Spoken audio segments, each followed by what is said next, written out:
आज हम इस वीडियो में कवर करेंगे international environment law and UN conferences. ये टॉपिक नंबर 2 है आपके यूनिट नंबर 8 में, जो एनवायरनमेंट यूनिट है। इस टॉपिक में से सबसे ज़्यादा क्वेश्चंस बनते हैं, मतलब हर बार 2 या 3 क्वेश्चंस तो पेपर में एग्ज़ाम में बनते ही हैं। इंटरनेशनल कन्वेंशन और कॉन्फ्रेंसेस के नाम इसमें पूछे जाते हैं, वो कौन से ईयर में आई थी और उनका बेसिक पर्पस क्या था। तो वैसे भी जो इंटरनेशनल लेवल पे जो कन्वेंशंस और कॉन्फ्रेंस होती है, ये नेट के एग्ज़ाम का फेवरेट क्वेश्चन है। यहाँ से तो क्वेश्चन हर बार बनते ही हैं। तो इसमें लगभग 15 और से 16 जो हैं इन्वायरमेंट से रिलेटेड कॉन्फ्रेंसेस और कन्वेंशंस हैं इंटरनेशनल लेवल पे, वो हमको पढ़नी है। बस उनके नाम, ईयर और उनका पर्पस देखना है।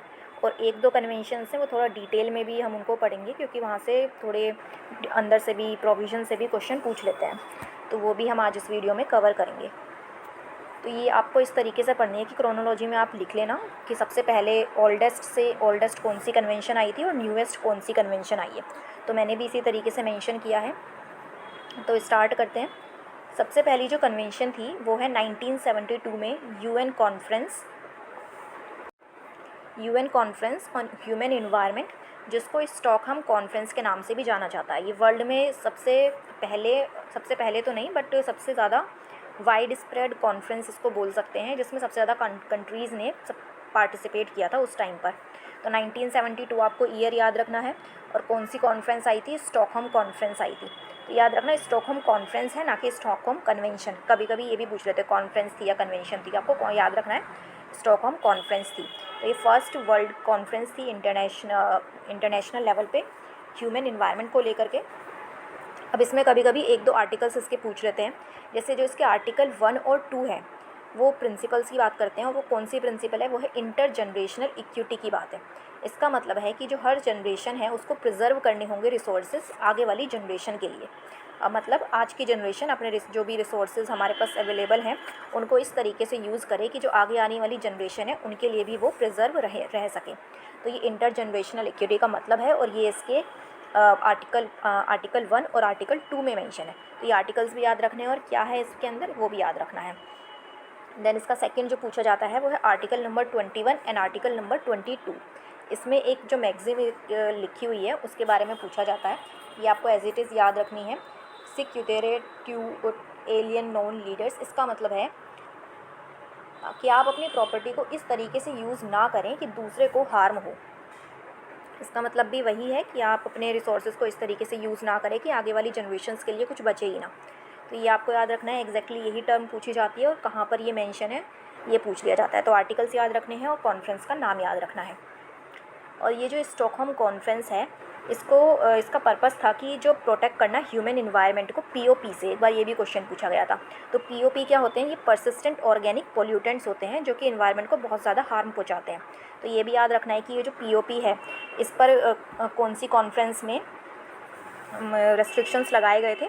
तो वो भी स्टॉकहोम थी। और पीओपी की फुल फॉर्म भी कभी कभी पूछ लेते हैं, तो वो भी याद रखनी है आपको। ये है पर्सिस्टेंट ऑर्गेनिक पोल्यूटेंट। और स्टॉकहोम कहाँ पर है? स्टॉकहोम स्वीडन में है। देन एक कन्वेंशन आती है 1971। ये 1 साल पहले आई थी, बट इतनी ज़्यादा पॉपुलर नहीं है ये 1971 में, लेकिन कभी कभी ये भी पूछ लेते हैं। तो 1971 में जो कन्वेंशन आई थी उसका नाम है रामसार कन्वेंशन। ये कन्वेंशन का जो पर्पस था वो ये था कि जो वेटलैंड्स हैं उनको प्रिजर्व करना। और ये इंडिया ने भी साइन करी थी। इंडिया भी इसकी सिग्नेटरी मेंबर है। 1982 में इंडिया ने इसको साइन कर दिया था। तो ये आपको याद रखना है 1971 में कौन सी कन्वेंशन आई थी? Ramsar convention. इसका पर्पस याद रखना है वेटलैंड को प्रिजर्व करना, और इंडिया भी इसकी सिग्नेटरी कंट्री है। देन एक थर्ड कन्वेंशन आती है CITES, साइट्स 1973 की।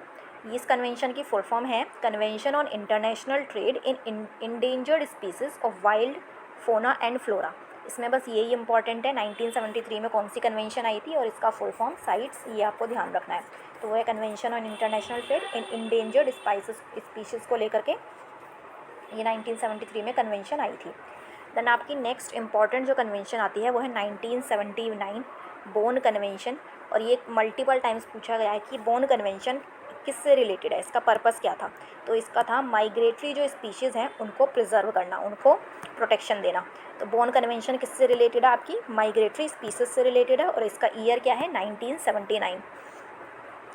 देन इसके बाद जो नेक्स्ट इंपॉर्टेंट कन्वेंशन आती है वो है आपकी 1985 की वियना कन्वेंशन।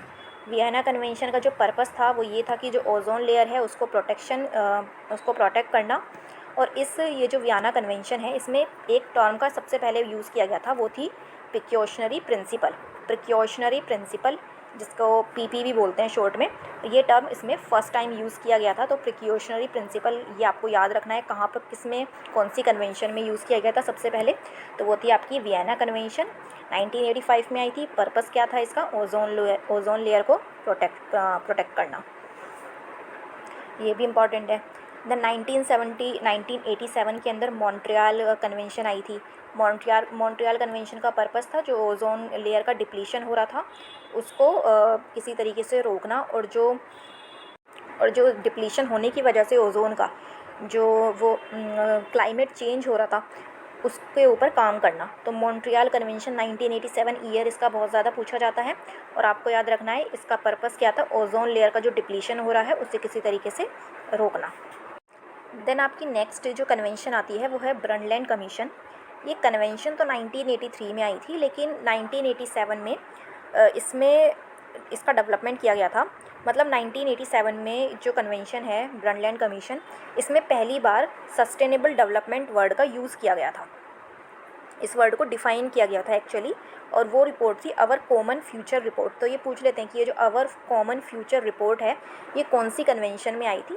तो आपको याद रखना है ये कन्वेंशन का नाम है ब्रंडलैंड कमीशन, जो कि सस्टेनेबल डेवलपमेंट को डील करती है। और इस रिपोर्ट में सबसे पहले जो सस्टेनेबल डेवलपमेंट वर्ड है इसको डिफ़ाइन किया गया था। और इस कन्वेंशन को world commission on environment and development के नाम से भी जानते हैं। एक बार ये भी पूछ लिया था कि जो ब्रंडलैंड कमीशन है उसका अदर नेम क्या है, तो आपको ये भी ध्यान रखना है, world commission on environment and development. तो 1987 ईयर याद रखना है इसके अंदर एक रिपोर्ट आई थी अवर कॉमन फ्यूचर रिपोर्ट, जिसमें सबसे पहले सस्टेनेबल डेवलपमेंट को डिफ़ाइन किया गया था 1987 में, और इसको अदर नाम से जाना जाता है जो कि है world commission on environment and development. Then आपकी नेक्स्ट इंपॉर्टेंट कन्वेंशन आती है 1989 की बेज़ल कन्वेंशन। बेज़ल स्विट्ज़रलैंड में एक जगह का नाम है, वहाँ पर ये कन्वेंशन हुई थी। और इसका पर्पस था हैज़ार्डियस वेस्ट को किस तरीके से डिस्पोज़ किया जाए कि एनवायरनमेंट को हार्म ना हो। तो बेज़ल कन्वेंशन आपकी हैज़ार्डियस वेस्ट को डिस्पोज़ करने से रिलेटेड थी, तो ये ध्यान रखना है। तो ये ऐसे ही क्वेश्चन बनता है कि बेज़ल कन्वेंशन किससे रिलेट करती है, तो आपको याद रखना है ये। देन आपका 1992 में काफ़ी कन्वेंशंस आई थी। जैसे 1992 के अंदर यूनाइटेड नेशन का फ्रेमवर्क आया था, कन्वेंशन आई थी क्लाइमेट चेंज को लेकर के। 1992 में ही आपकी हेलेंस्की कन्वेंशन आई थी जो कि ट्रांसबाउंड्री वाटर कोर्स को लेकर के है। तो ये भी काफ़ी बार पूछी गई है, हेलेंस्की कन्वेंशन किससे रिलेट करती है और कब आई थी, तो ये याद रखना है। और 1992 में जो one of the most important convention आई थी वो है रियो समिट हुआ था 1992 में, जिसमें टोटल 27 प्रिंसिपल्स दिए गए थे कि किस तरीके से हम इन्वायरमेंट को प्रोटेक्ट करें, और इसको अर्थ समिट के नाम से भी जाना जाता है, और United nation conference on environment and development इसके नाम से भी जाना जाता है। अब इसमें 3 इंपॉर्टेंट प्रिंसिपल्स को डिस्कस किया गया था, वो भी पूछ लेते हैं डायरेक्ट कि ये जो 27 प्रिंसिपल्स हैं उसमें से वो 3 प्रिंसिपल्स इंपॉर्टेंट है जिस पे क्वेश्चंस बनते हैं। तो आपको ये भी ध्यान रखना है, जिसमें कि जो आपका प्रिंसिपल नंबर 3 है, डायरेक्ट ऐसे ही पूछते हैं कि प्रिंसिपल नंबर 3 में क्या है। जो 3 है वो इंपॉर्टेंट, वहाँ से क्वेश्चन बनते हैं। जो प्रिंसिपल नंबर 3 है वो बात करता है आपकी सस्टेनेबल डेवलपमेंट की, तो आपको ये याद रखना है। देन प्रिंसिपल नंबर 15 है वो आप बात करता है प्रिकॉशनरी प्रिंसिपल की, और जो प्रिंसिपल नंबर 16 है वो बात करता है पोल्यूटर पे प्रिंसिपल की। तो ये 3 प्रिंसिपल आपको प्रिंसिपल के नंबर से याद रखने हैं, principle number 3, principle number 15 and principle number 16, और इन तीनों प्रिंसिपल में क्या मेंशन है। तो ये तो हो गए 3 जो कि इंपॉर्टेंट है इसमें से प्रिंसिपल्स। एक बार यहाँ से भी क्वेश्चन बन गया था कि फर्स्ट प्रिंसिपल में क्या मेंशन है और 8th प्रिंसिपल में क्या मेंशन है, तो एक ही बार क्वेश्चन बनाए यहाँ से, बट यहाँ पे हम वो भी कवर कर लेते हैं। जैसे कि इसके फर्स्ट प्रिंसिपल में मेंशन है कि जो ह्यूमन बीइंग्स होंगे वो सेंटर होंगे सस्टेनेबल डेवलपमेंट का, ये आपका फर्स्ट प्रिंसिपल कहता है। देन 8th प्रिंसिपल ये बताता है कि जो इसमें मेंशन है permanent sovereignty over the natural resources, तो नेचुरल रिसोर्सेज पे परमानेंट सॉवरेनिटी होगी सबकी, वो 8th प्रिंसिपल बताता है। तो आपको इस समिट के अंदर एक तो ईयर याद रखना है, इसके जो अदर नेम्स है वो याद रखने हैं।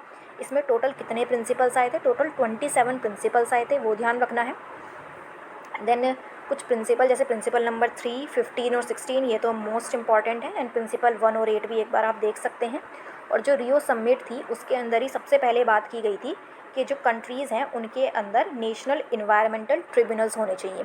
ये ट्रिब्यूनल सिर्फ इन्वायरमेंट के मैटर्स को ही डील करें अलग से, मतलब इन्वायरमेंट के मैटर्स को डील करने के लिए सेपरेटली कोर्ट होने चाहिए हर कंट्री के अंदर। तो ये बात भी सबसे पहले कौन से समिट में बोली गई थी? 1992 में रियो समिट में। तो जो रियो समिट है इसे United nation conference on environment and development के नाम से जाना जाता है। इसकी शॉर्ट फॉर्म भी याद रख लेना, UNCED, कभी कभी ये भी पूछ लेते हैं। ये हेल्ड हुई थी रियो डी जेनेरियो में, जो कि ब्राज़ील में है, और डेट है इसकी जून 3 से लेकर के 14 जून।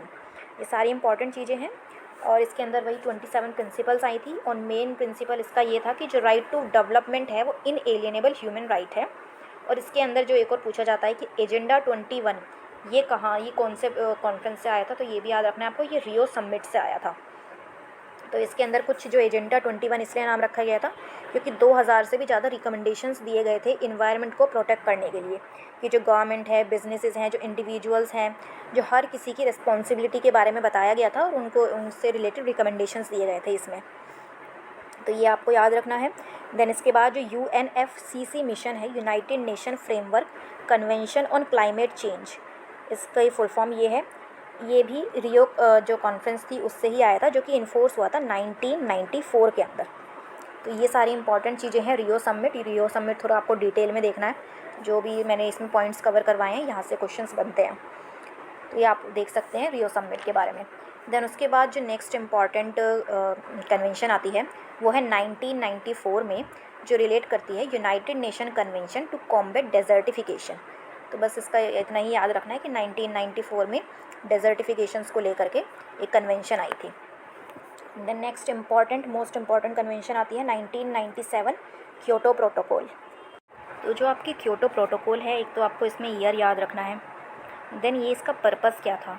तो बेसिकली जो क्योटो प्रोटोकॉल है वो जो ग्लोबल वार्मिंग हो रही है उसको कम करने के लिए, जो ग्लोबल वार्मिंग है उसको रोकने के लिए ये आई थी। और जो ग्लोबल वार्मिंग का one of the major reasons होता है वो है ग्रीन हाउस गैसेस। तो ग्रीन हाउस गैसेस का जो इमिशन है उसको किस तरीके से लिमिट किया जाए, तो उसके लिए क्योटो प्रोटोकॉल आई थी। तो क्योटो प्रोटोकॉल में जो डेवलप्ड कंट्रीज़ हैं, जिनको इंडस्ट्रियलाइज्ड कंट्रीज़ भी बोला जाता है, उन पर लीगली बाइंडिंग ऑब्लिगेशंस लगा दिए गए थे कि वो जो हैं, जो 1990 लेवल में जो ग्रीन हाउस का गैसेस का उन्होंने इमिशन किया था, उससे उनको 5% तक अपना जो ग्रीन हाउस गैसेस का इमिशन है वो रिड्यूस करना है 2012 तक। लेकिन ये जो लीगली बाइंडिंग ऑब्लिगेशन था ये केवल डेवलप्ड कंट्रीज़ पर था। जो लीस्ट डेवलप्ड कंट्रीज़ हैं या डेवलपिंग कंट्रीज़ हैं जैसे इंडिया है, उन पर भी कुछ ऑब्लिगेशंस लगाए गए थे, लेकिन वो बाइंडिंग नहीं थे। बाइंडिंग केवल कौन सी कंट्रीज़ पर लगाए गए थे? डेवलप्ड कंट्रीज़ पे। तो ये इसमें ध्यान रखनी है। तो इसमें ये था कि कॉमन थी, मतलब सभी जितनी भी कंट्रीज़ ने पार्टिसिपेट किया था सबकी ही रिस्पॉन्सिबिलिटी बताई गई थी इसमें कि ग्रीन हाउस गैसेस तो सबको कम करनी है, लेकिन डिफरेंट रिस्पॉन्सिबिलिटीज़ दी गई थी इस बेसिस पर कि कौन सी कंट्री कितनी डेवलप्ड है। तो ये इसमें क्योटो प्रोटोकॉल में आया था। और ये जो कॉन्फ्रेंस ऑफ पार्टीज़ होती हैं उसमें कॉन्फ्रेंस ऑफ पार्टी में 3rd नंबर पे आती है क्योटो प्रोटोकॉल। इसमें एक आपको ये बात ध्यान रखनी है। ये जो क्योटो प्रोटोकॉल है आपकी, इसको पेरिस एग्रीमेंट हुआ था 2015 में, उससे रिप्लेस कर दिया गया था।